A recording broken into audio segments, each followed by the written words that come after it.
Bismillahir Rahmanir Rahim. Wassalatu wassalamu ala Rasulillah. Alhamdulillah, Allah subhanahu wa ta'ala has given us the ability to reach Ramadan and do our fasts. Very, very hot weather here in Mackay, but reward is according to sacrifice. So I know it's easier to fast in the winter, super easy, but again, the more hardship we go through, inshallah, the more we will be rewarded. This doesn't mean we go through unnecessary hardship. We should wake up for suhoor, for example, to make fasting easier. Tasahharu fa inna fi sahuri barakah. That eat suhoor, eat the pre-dawn meal. It's the pre-fajr meal. Why? Because there is barakah, blessings in suhoor. So that's why, again, reward is according to sacrifice. And there are many, many sacrifices we can make for the sake of Allah subhanahu wa ta'ala. But the greatest sacrifice one can make is to spend their wealth in the path of Allah, to spend their wealth for the pleasure of Allah, to help their fellow Muslim brothers. And that will be the topic of today's lecture/khutbah. So, we will talk about this important topic mainly because why? It is mentioned many times in the Quran about the benefits of giving sadaqah. One example of an ayah is يقول الله عز وجل بعد أعوذ بالله من الشيطان الرجيم مثل الذين ينفقون أموالهم في سبيل الله كمثل حبة. The example of those who spend their wealth in the path of Allah is like the example of a grain, like a seed, a grain. أنبتت سبع سنابل. Now that grain, it shoots out 7 ears. Okay, it has like 7 branches. But for each branch, each ear of the grain, في كل سنبلة مئة حبة. Each branch or each ear of the grain has 100 seeds. 100 seeds.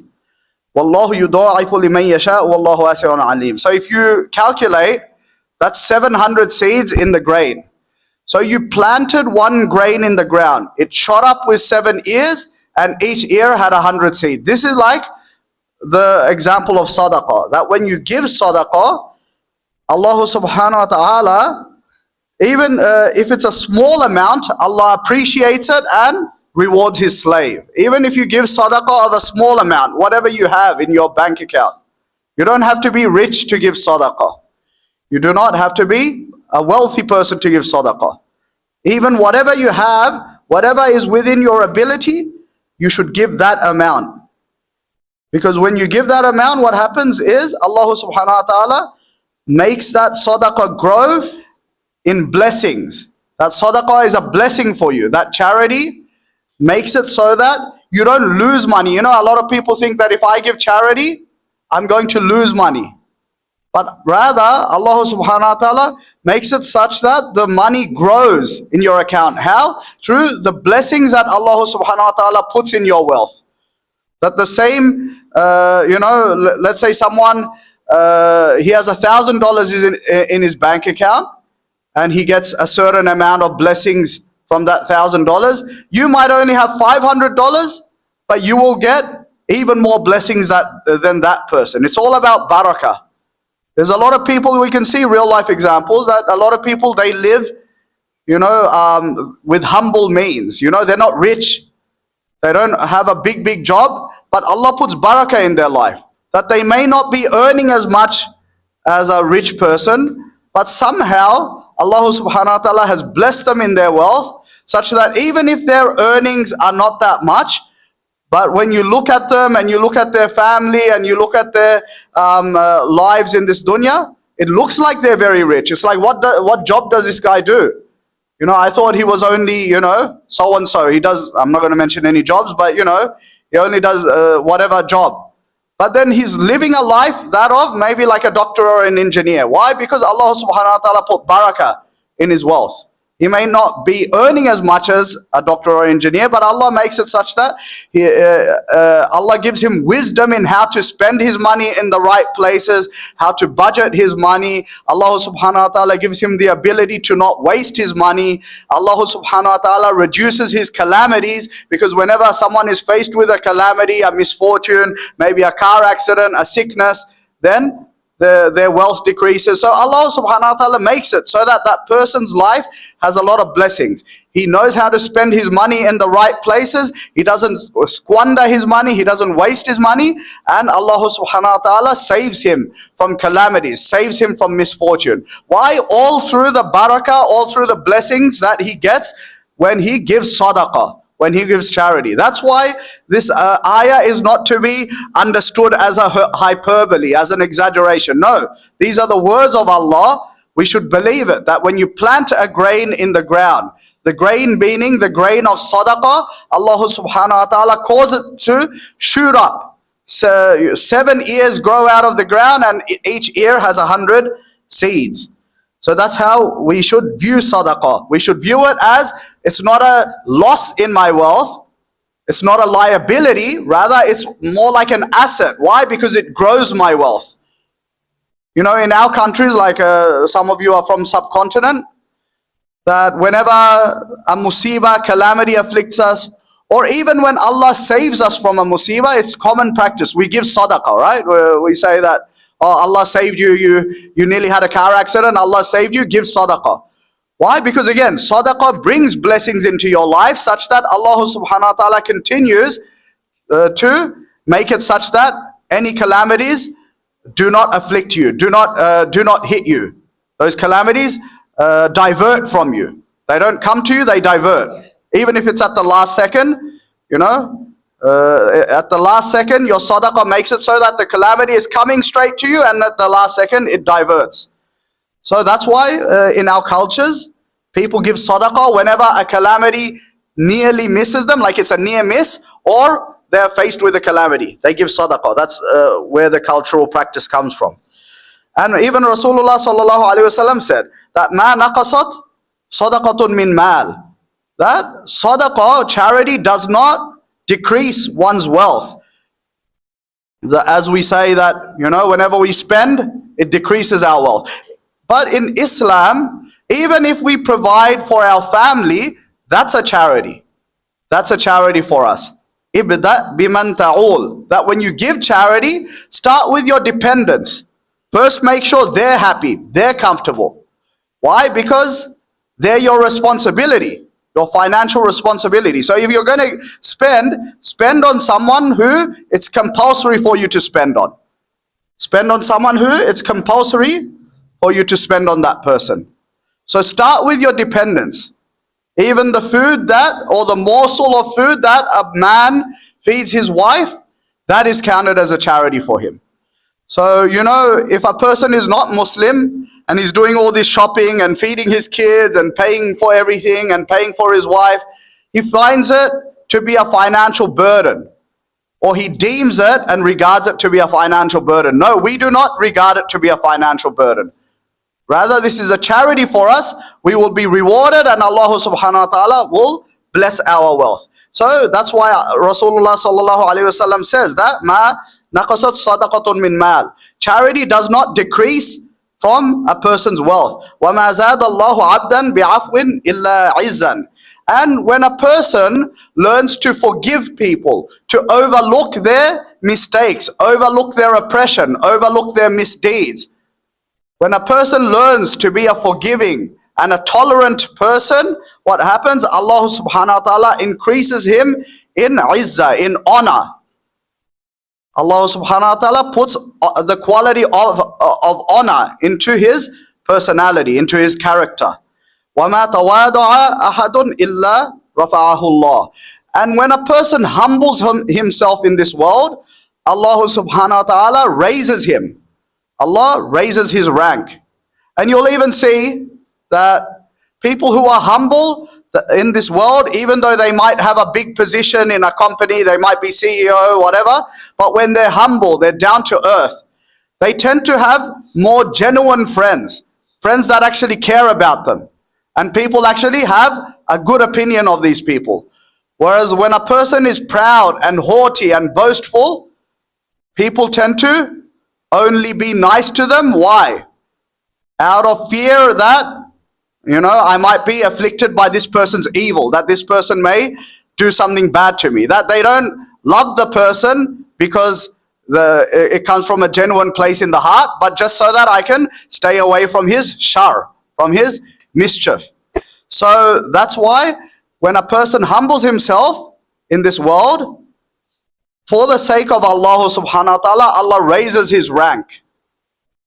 And that's why I also found, for example, obviously when I walk outside, I wear these type of clothes, not the fancy, like this type of clothes.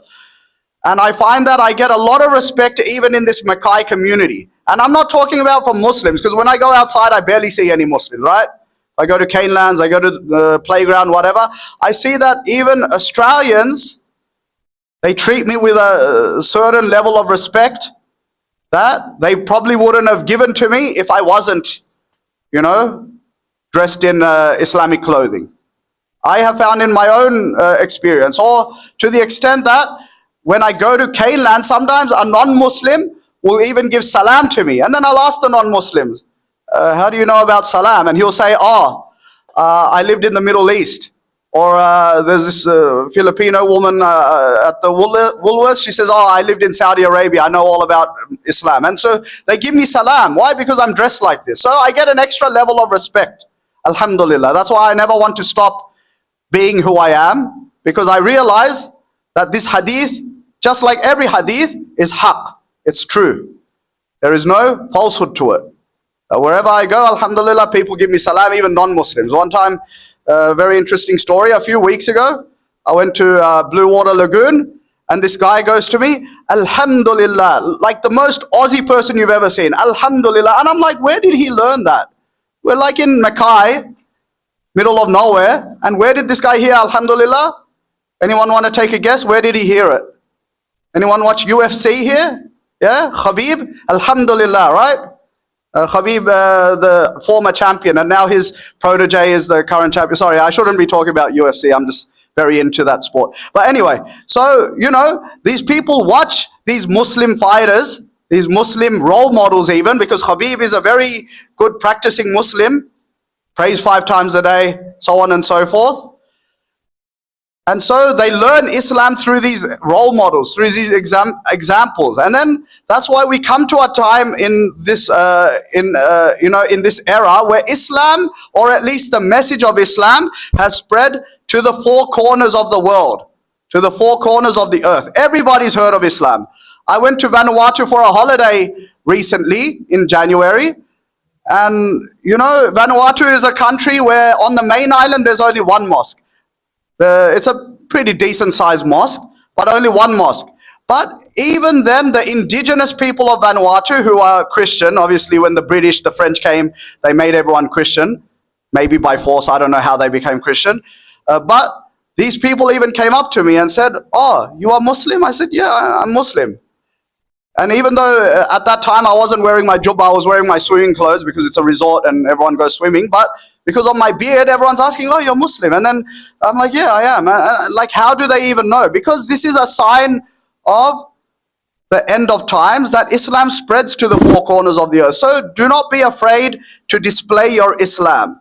Do not be afraid to show people. وَقَالَ إِنَّنِي مِنَ الْمُسْلِمِينَ وَمَنْ أَحْسَنُ قَوْلًا مِمَّنْ دَعَا إِلَى اللَّهِ. Who has a better qawl, a better word than the one who calls to Allah, calls towards Allah subhanahu wa ta'ala, وَعَمِلَ صَالِحًا, and he himself does good deeds, وَقَالَ إِنَّنِي مِنَ الْمُسْلِمِينَ, and he says, indeed, I'm one of the Muslims, that I'm proud of my religion.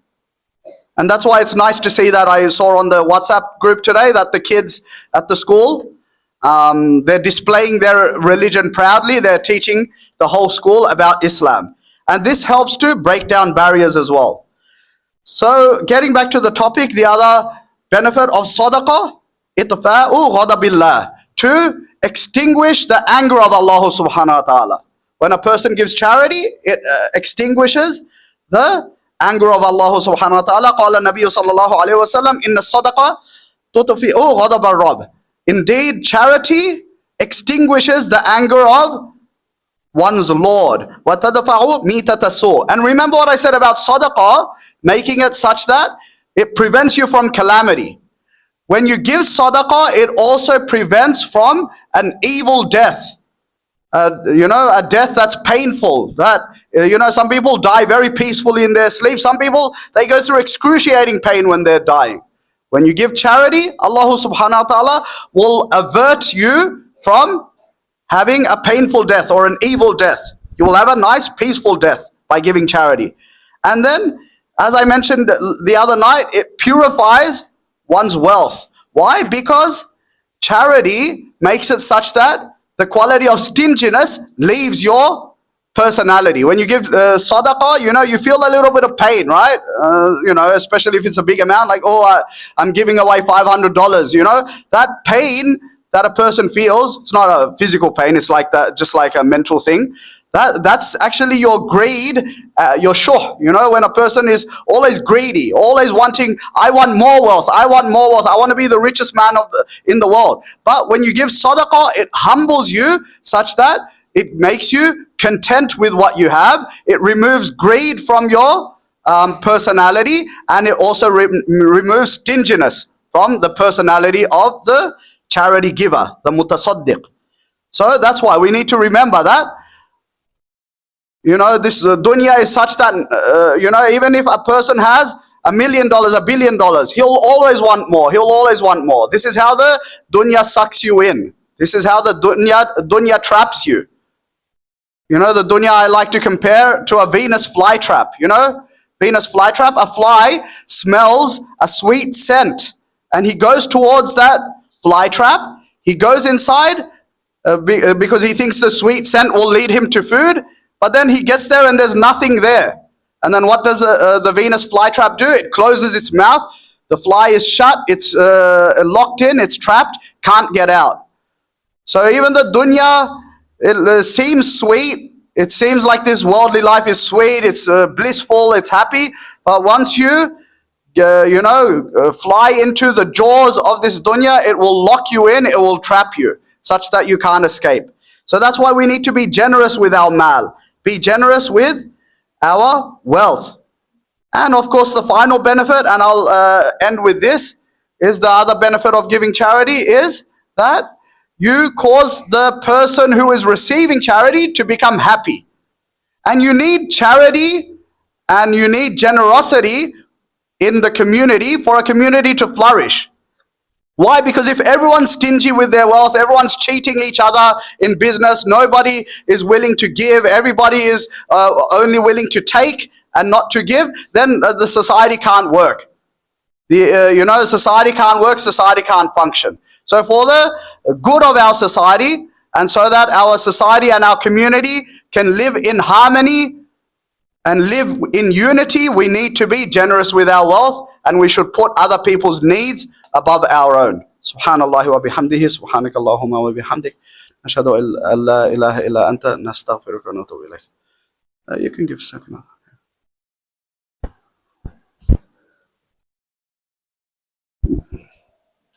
Yeah, go for it. If you want, yeah, whatever's comfortable. Allahu Akbar, Allahu Akbar. Allahu Akbar, Allahu Akbar. أشهد أن لا إله إلا الله. أشهد أن لا إله إلا الله. أشهد أن محمدا رسول الله. أشهد أن محمدا رسول الله.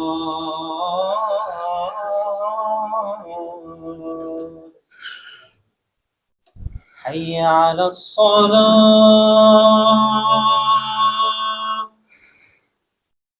حي على الصلاة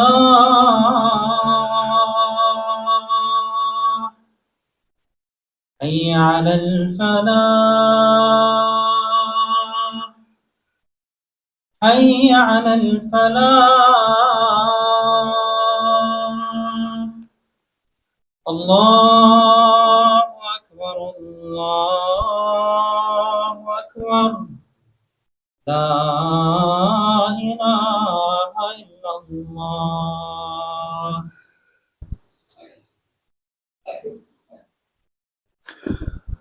بسم الله الرحمن الرحيم الحمد لله الذي أمر بالصدقة وحث على الكرم وجعل الإحسان سبيلا إلى الفوز بجنات النعيم وأشهد أن لا إله إلا الله وحده لا شريك له وأشهد أن محمدا عبده ورسوله صلى الله عليه وعلى آله وصحبه أجمعين وسلم تسليما كثيرا. أما بعد فيا أيها الإخوة في الله، فإن موضوع خطبتنا اليوم هو فضل الصدقة والكرم في الإسلام، وهو موضوع جليل ذكره الله في كتابه الكريم وحث عليه نبينا محمد صلى الله عليه وسلم في أحاديثه الشريف. أولا، فضل الصدقة في القرآن الكريم. يقول الله عز وجل في كتابه العزيز: مثل الذين ينفقون أموالهم في سبيل الله كمثل حبة أنبتت 7 سنابل في كل سنبلة 100 حبة والله يضاعف لمن يشاء والله واسع عليم. ففي هذه الآية الكريمة يبين الله تعالى أن الصدقة مثل حبة صغيرة تنبت وتعطي أضعافا كثيرة، وهذا يدل على أن الله يضاعف أجر المتصدقين ويكثر ثوابهم. ثانيا، فضل الصدقة في السنة النبوية. قال النبي صلى الله عليه وسلم: ما نقصت صدقة من مال وما زاد الله عبدا بعفو إلا عزا وما تواضع أحد لله إلا رفعه الله. رواه مسلم. فالصدقة لا تنقص المال بل تزيده وتبارك فيه، وهذا وعد من الله سبحانه وتعالى. ثانيا، فوائد الصدقة والكرم. التقرب إلى الله. الصدقة من أعظم القربات التي يتقرب بها العبد إلى ربه، وهي سبب لمغفرة الذنوب. إطفاء غضب الله. قال النبي صلى الله عليه وسلم: إن الصدقة تطفئ غضب الرب وتدفع ميتة السوء. رواه الترمذي. تطهير النفس والمال. قال الله تعالى: خذ من أموالهم صدقة تطهرهم وتزكيهم بها. فالصدقة تنقي النفس من الشح والبخل. جلب البركة في المال والعمر. الصدقة تزيد المال وتبارك فيه، ويحب الله المتصدقين ويحميهم من الآفات والمحن. إدخال السرور على المحتاجين. الكرم يساعد الفقراء ويدخل الفرح على قلوبهم، وهذا مما يحبه الله ويجزي به جزاء عظيما. بارك الله لنا ولكم في القرآن العظيم ونفعنا وإياكم بالآيات والذكر الحكيم إنه تعالى جواد كريم ملك بر رؤوف رحيم.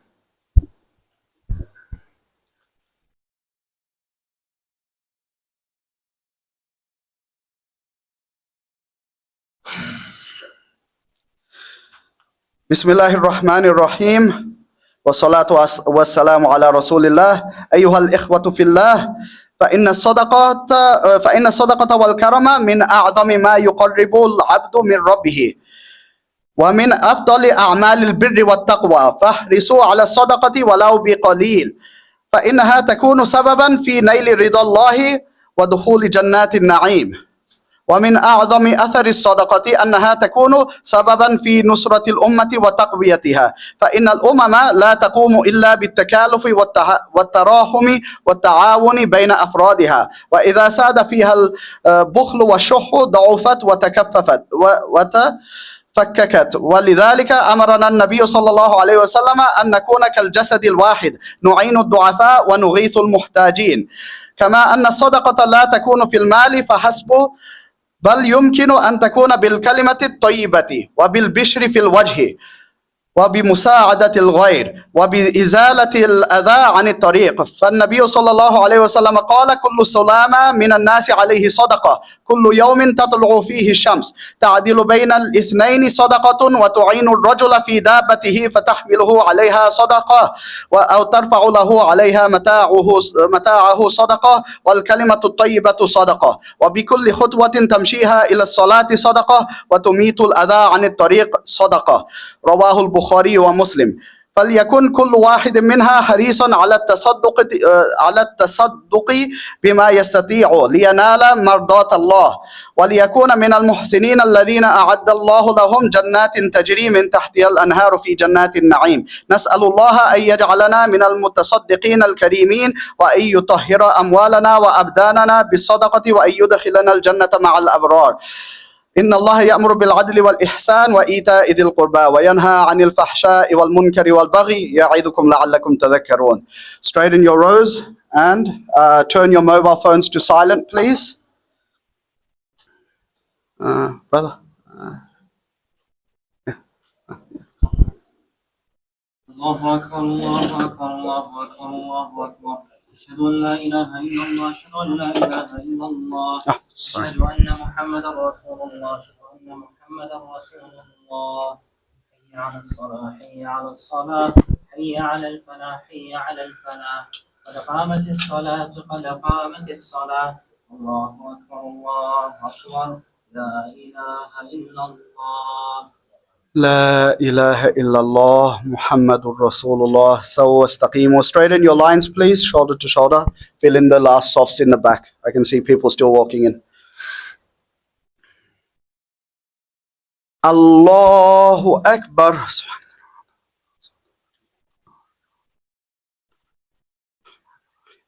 الحمد لله رب العالمين الرحمن الرحيم مالك يوم الدين إياك نعبد وإياك نستعين اهدنا الصراط المستقيم صراط الذين أنعمت عليهم غير المغضوب عليهم ولا الضالين.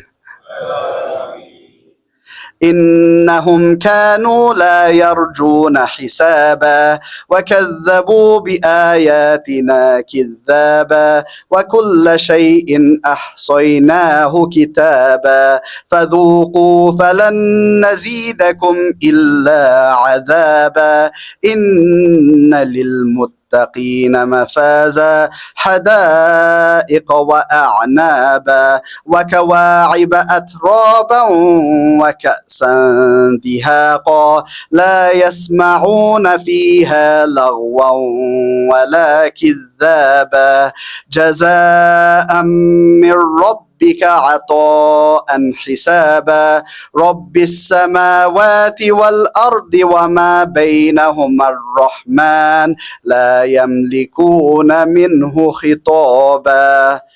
الله أكبر. سمع الله لمن حمده. الله أكبر.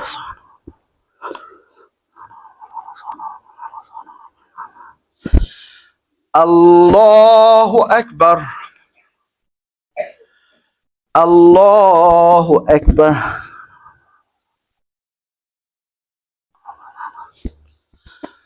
الله أكبر.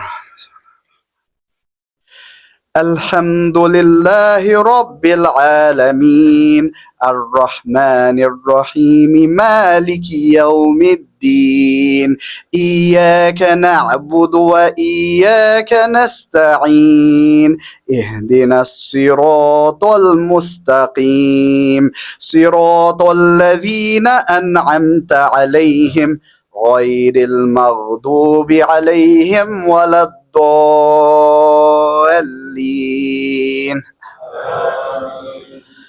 يوم يقوم الروح والملائكة صفا لا يتكلمون إلا من أذن له الرحمن وقال صوابا ذلك اليوم الحق فمن شاء اتخذ إلى ربه مآبا إنا أنذرناكم عذابا قريبا يوم ينظر المرء ما قدمت يداه ويقول الكافر يا ليتني كنت ترابا. الله أكبر.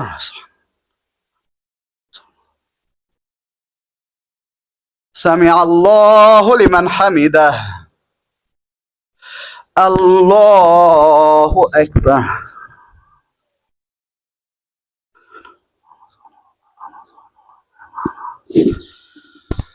الله أكبر.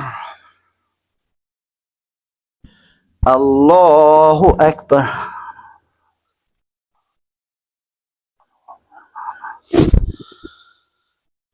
الله أكبر. تحيات لله.